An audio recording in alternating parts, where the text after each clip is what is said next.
Hello, all you freedom-loving people. President Trump confronted South African President Ramaphosa today about the genocide of white farmers. The DOJ opened an investigation into Cuomo, and the Senate passed a no tax on tips bill. Okay, let's get into it.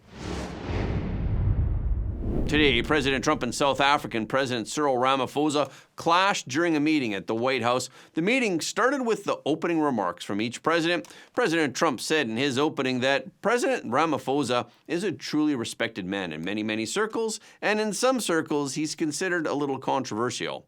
President Trump also explained how the unexpected meeting came about by saying that he called. I don't know where he got my number, but I picked up.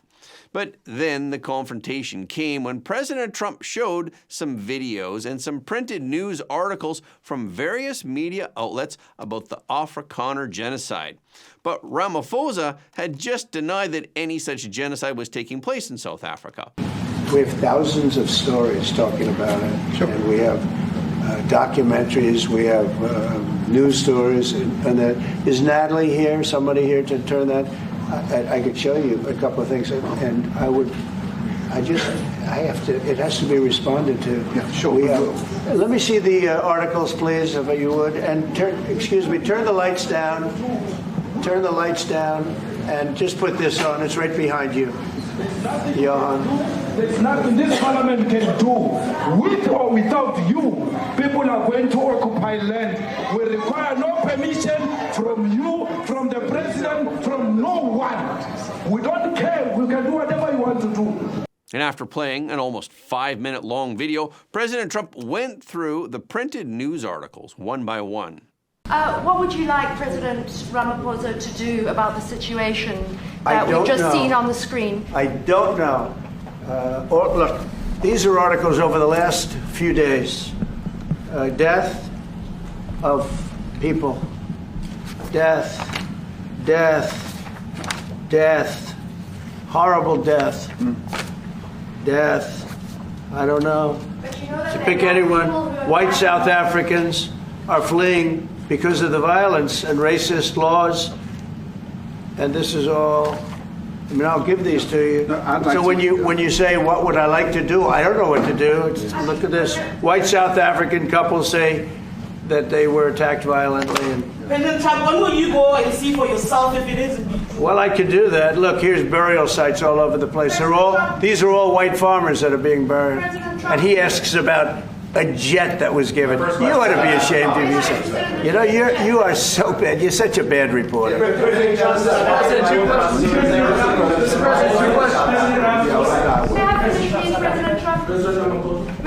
This is one after another. This family was wiped out. I'm just looking. Can we get a response from President Ramaphosa? Your reaction to those videos, Mr. President Trump. Well, I think the videos are so. No. When you look at the videos, I mean, how does it get worse? And these are people that are officials, and they're saying that kill the white farmer and take their land. That's what. And I have other friends in South Africa. I have people that left. One in particular that says you can't go there. He said they want to take your land. They take your land and they kill you. It's okay, and they say it's okay to do. Now we're going to talk about it. But this is a tremendous look. This is a story recent. Yeah. These are all people that recently got killed. Yeah. And I don't know how it can get any worse. These are. And you know, the men that you saw, the people that you saw in that movie, those are officials. Those are people that were in office. They had one march, they had a dance in your parliament, whatever you may call it, legislature. Well, let me clarify that. Yeah. After presenting the documents, President Trump mentioned about the people who have recently come to the U.S. in fear of dying. Last week, nearly 60 white South Africans arrived in the United States as the first group who were granted asylum under President Trump's resettlement program. We have hundreds of people, thousands of people trying to come into our country because they feel they're going to be killed and their land is going to be confiscated. And you do have laws that were passed that gives you the right to confiscate land for no payment. You can take away land for no payment. I want to clarify that because we have a constitution. Our constitution guarantees and protects the sanctity of tenure of land ownership. And that constitution protects all South Africans with regard to land ownership. However, we do say, because we've got to deal with the past, the government, and as your government also has the right to expropriate land for public use. And you're doing that. And we've never really gotten underway with that. And we are going to be doing so. You're taking people's land away we have not. From them. We have, and those people, in many cases, are being executed. yeah. They're being executed. And they happen to be white, and most of them happen to be farmers. Mm-hmm. And that's a tough situation. I don't know how you explain that. How do you explain that? They're taking people's land away, and in many cases, those people are being executed. And in many cases, it's not the government that's doing it. It's people that kill them and then take their land, and nothing happens to them. But we have thousands of people that want to come into our country. They're also going to Australia in a smaller number. But we have thousands of people that want to come into our country, and they're white farmers, and they feel that they're going to die in South Africa, and it's a bad thing. Yeah. A reporter then asked Ramaphosa if he still denounced that there is a genocide occurring. So you denounced that type of language in the video that you saw? Oh yes, we've always done so. As government, as my own party, we are completely opposed to that. We, in 1955, adopted a document which said South Africa belongs to all who live in it. But why wouldn't you arrest that man? That man said, kill the white farmers, kill the white farmers. And then he danced, and he's dancing, and it's kill the white farmers. I'm not sure, but I think if somebody got up in Parliament and started saying, kill a certain group of people, he would be arrested very quickly. That man is going all over South Africa, and that's not a small party. That was a stadium that holds 100,000 people, and I hardly saw an empty seat. That's a lot of people. That's a lot of representation. And those crosses, we have dead white people, dead white farmers, mostly.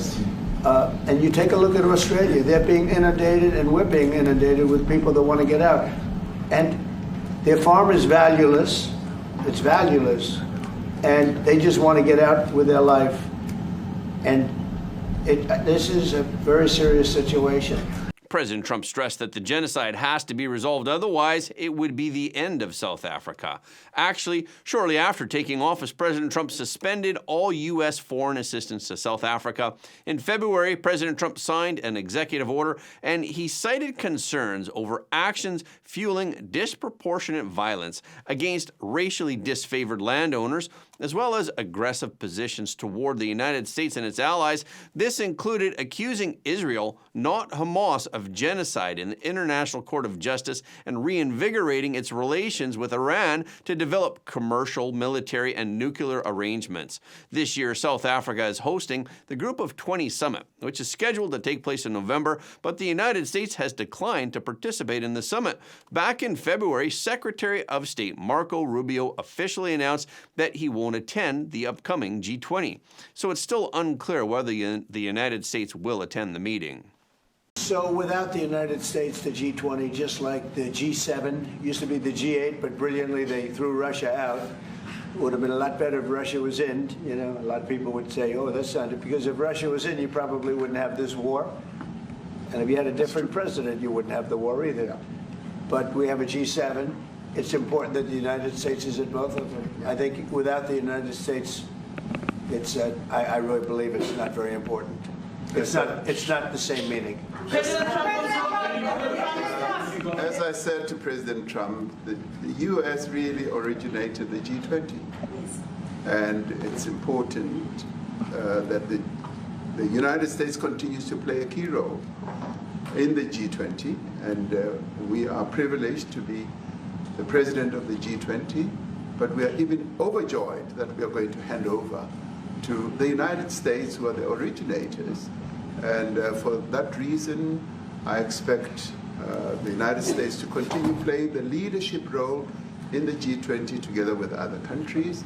And I've said when I initially spoke to President Trump on the phone, I want him to come to South Africa for a state visit, and I also want him to come and participate in the G20. And I want to gladly hand over to President Trump to take the leadership of the G20 forward. And another tense moment unfolded when an NBC reporter asked about the jet that was donated to the military right after President Trump had just played the videos about the genocide in South Africa. The question came on the same day that the U.S. Department of Defense officially accepted the aircraft from Qatar. The aircraft is intended to become the new Air Force One. Today, Sean Parnell, the Pentagon's chief spokesperson, announced the Secretary of Defense has accepted a Boeing 747 from Qatar in accordance with all federal rules and regulations. The Department of Defense will work to ensure proper security measures and functional mission requirements are considered for an aircraft used to transport the President of the United States. On Wednesday, Donald Trump Jr. hinted at the Qatar Economic Forum that he might run for president, maybe one day. Previously, whenever he was asked if he was considering a White House bid, he denied it. But this time, when asked if he would consider entering a presidential race, Trump Jr. first laughed and then he suggested that it might be possible. Trump Jr. said, "It's an honor to be asked and an honor to see that some people are okay with it." So the answer is, I don't know, maybe one day. You know, that calling is there. I'll always be very active in terms of being a vocal proponent of these things. He also praised his father, President Trump, for reshaping the Republican Party. He said, "I think my father has truly changed the Republican Party. I think it's the America First Party now, the MAGA Party, however you want to look at it. For the first time ever, the Republican Party actually has a bench of America First fighters." Trump Jr., who currently serves as executive vice president of the Trump Organization, also stated at the Qatar event that he is not doing business with government entities. On Tuesday, Elon Musk dropped a signal at the same economic forum in Qatar that he intends to quit politics. During a video interview, he said, "In terms of political spending, I'm going to do a lot less in the future. I think I've done enough." Musk has donated nearly $300 million to the Trump campaign and Republican candidates, and he also served as the de facto head of DOJ, which was created by the Trump administration to lead massive cuts in federal spending and agency staffing. However, Musk indicated that he still could increase spending again if conditions change. He said, "If I see a reason to do political spending in the future, I will do it. I do not currently see a reason." Musk also said that he would remain Tesla's CEO for at least 5 years or more, and then he gave a caveat adding, "Well, I might die." Tesla's deliveries fell 13% year over year in the first quarter of this year, but Musk said that while the company has lost some liberal customers because of their political stance, it has also won a number of conservative supporters. He said, "Our sales are doing well at this point. It's already turning around. In the past few months, Tesla has been assailed by people who are hostile to Elon Musk because of the narrative that DOJ was doing something other than uncovering fraud and frivolous spending." So, does Musk regret his involvement in politics? Which is that I wonder if some of what has happened to Tesla in the last few months, did you take it personally? Yes. And did it make you regret any of, or think twice about your political endeavors?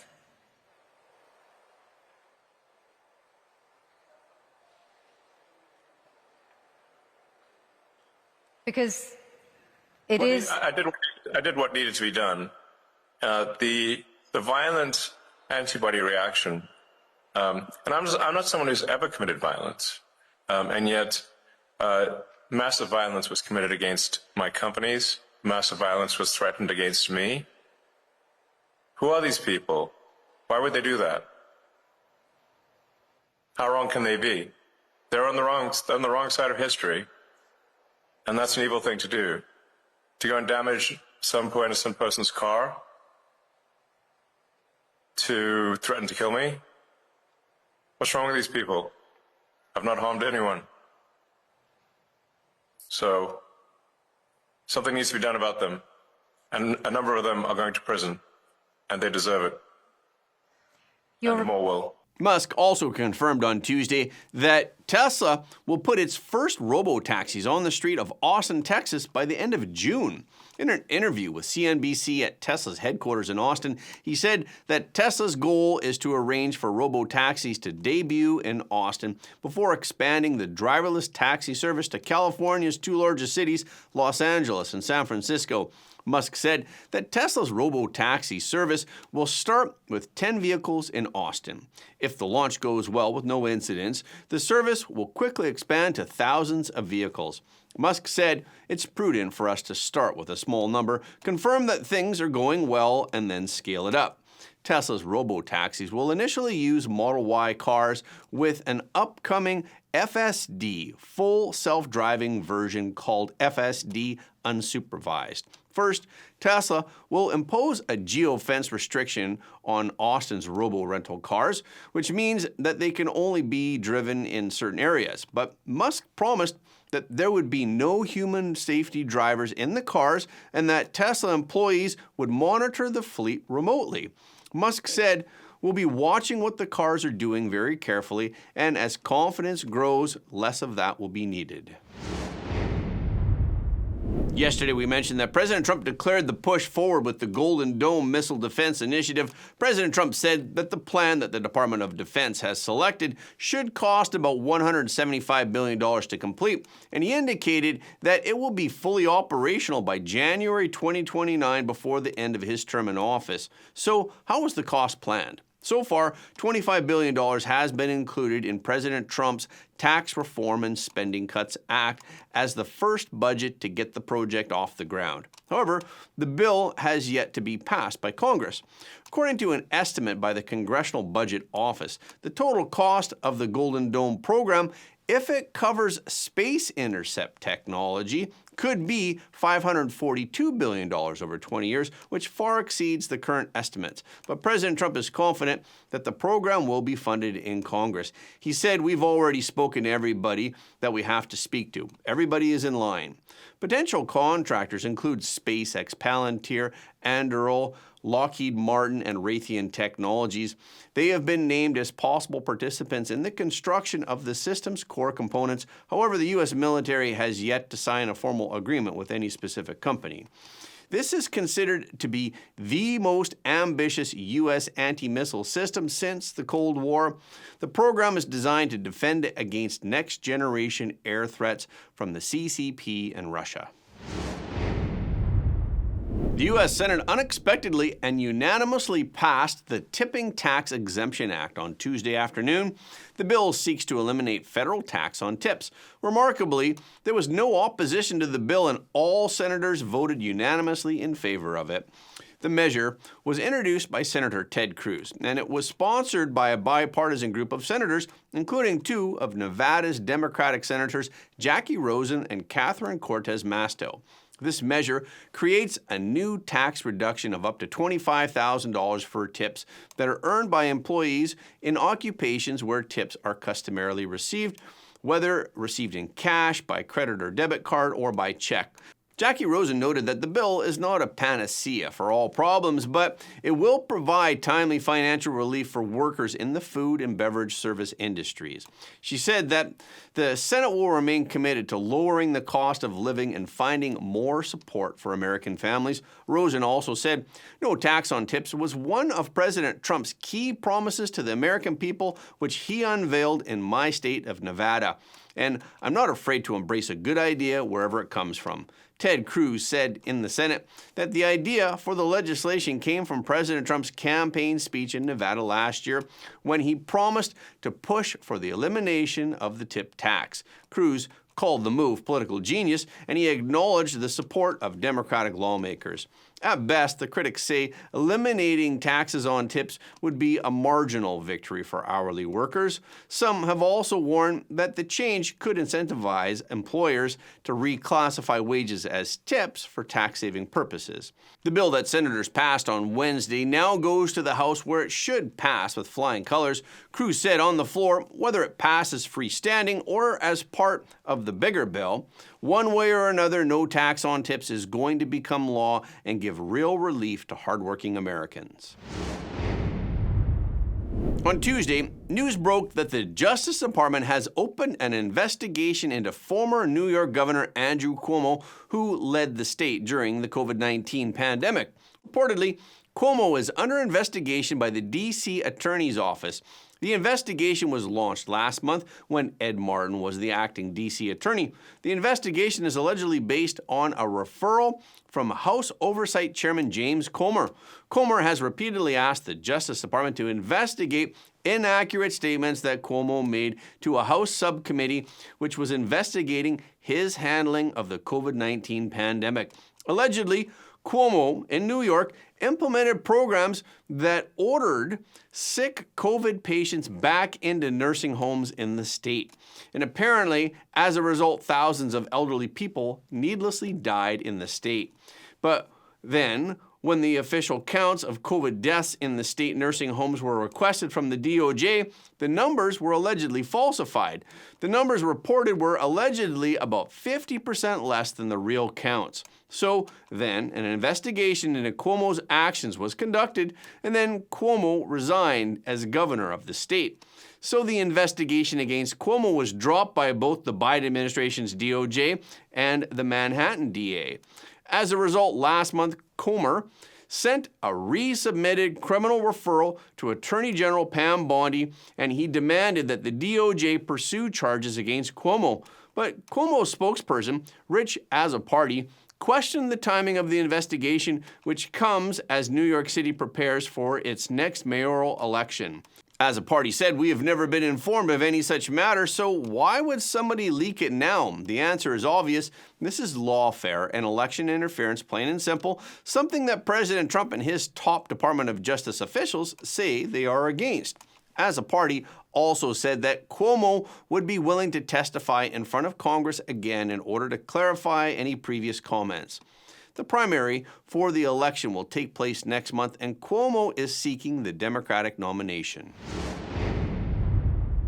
On Tuesday, senior FDA officials announced that the FDA will not approve the COVID-19 vaccine for Americans without trial data showing that the benefits of the vaccine outweigh the risks. The officials said that the FDA's new COVID-19 vaccine framework will be two-tiered. For people 65 years of age or older, and for those with high risk factors for serious COVID-19 outcomes, manufacturers will only need to provide proof that the vaccine triggers antibodies.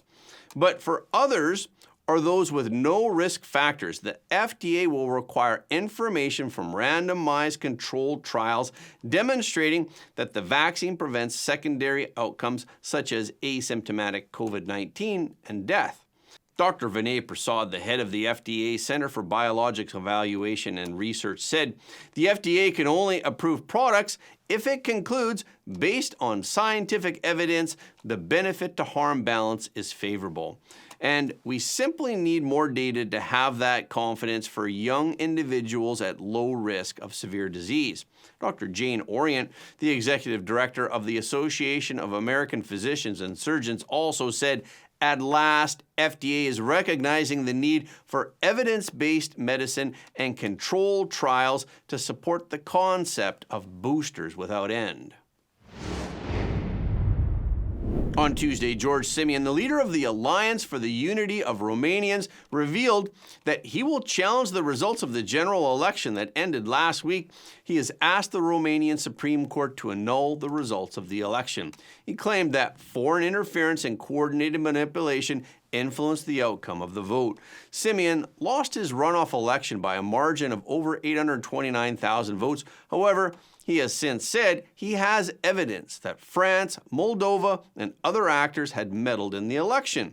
Simeon posted on X saying, "I officially ask Constitutional Court to annul Romanian presidential elections for the very reason December elections were annulled: external interference by state and non-state actors." He also wrote, "Neither France nor Moldova nor anyone else has the right to interfere in the elections of another state." Simeon also said he will ask the court to cancel the May rerun on the same grounds as the court axed last year's vote.